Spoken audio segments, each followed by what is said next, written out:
Hebrews 2 and Psalm 8, it tells us that Jesus is the promised Son of Man who was given the dominion in the beginning.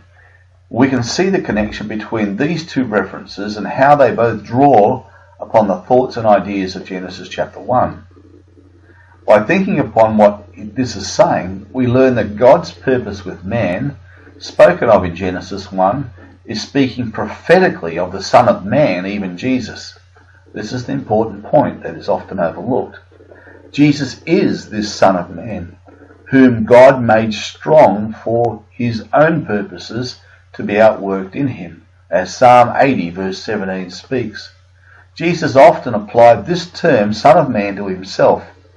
We've got here some of the references, although there's around 80 altogether.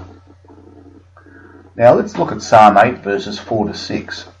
The psalmist, this is David's psalm, says this: "What is man that thou art mindful of him? And the Son of Man that thou visitest him? For thou hast made him a little lower than the angels, and hast crowned him with glory and honour. Thou madest him to have dominion over the works of thy hands. Thou hast put all things under his feet." Now this is quoted directly in Hebrews chapter 2 verses 6 to 8. We won't reread it again of that section. It quotes this exactly. Now note the point that all things have been put under his feet. Yet we come to Hebrews chapter 2. We'll pick up halfway through verse 8, and on verse 9 he says this: "For in that he put all in subjection under him," that is the man, "he left nothing that is not put under him." So he has total dominion. That's what he's saying, the man has. But he says, "But now we see not yet all things put under him." So although this was a promise and a purpose from the beginning, and the psalmist is speaking about it, it's not yet accomplished. This is what he's saying. But we see Jesus, who was made a little lower than the angels for the suffering of death, crowned with glory and honour, that he, by the grace of God, should taste death for every man. Now what this is telling us is that Jesus is the man that is spoken of in the psalm, and he is the man that's spoken of in the beginning, to whom was given the dominion over all of God's creation. Yet he has not fully taken this dominion, but now waits at his Father's side till that promised day.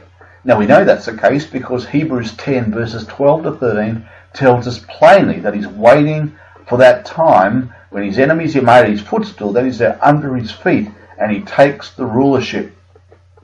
Now when you understand that, you consider the vision that's found in Daniel chapter 7 verse 13. In that vision here we have a startling set of things that are portrayed to us. He says that I saw in the night visions, after he'd seen all these horrible beasts coming up and vying for dominion over the earth, and all the wickedness that they would perpetuate on the earth.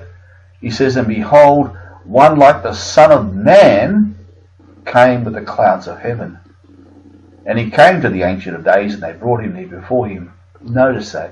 He's one like the Son of Man came with the clouds of heaven. These words are quite startling, and it's an startling Old Testament revelation. For here we have the Son of Man coming with the clouds of heaven, which is something that is usually associated with angels, and more particularly with God himself coming with. God is often spoken this way, usually through angels coming with clouds. But here we have the Son of Man coming in clouds. It's a startling revelation, and it's just telling us that this one would be in heaven. He'd be in God's right hand, and he'd come again in judgment. Now, this speaks of the Son of Man exalted and coming with God's power. Now, Jesus refers to that himself in Mark chapter 14 verse 62, in his comments to the Jewish leaders of his time, at the time of his trial, that they would see this event because they would be the subject of his judgment, and also Revelation chapter 1 verse 7.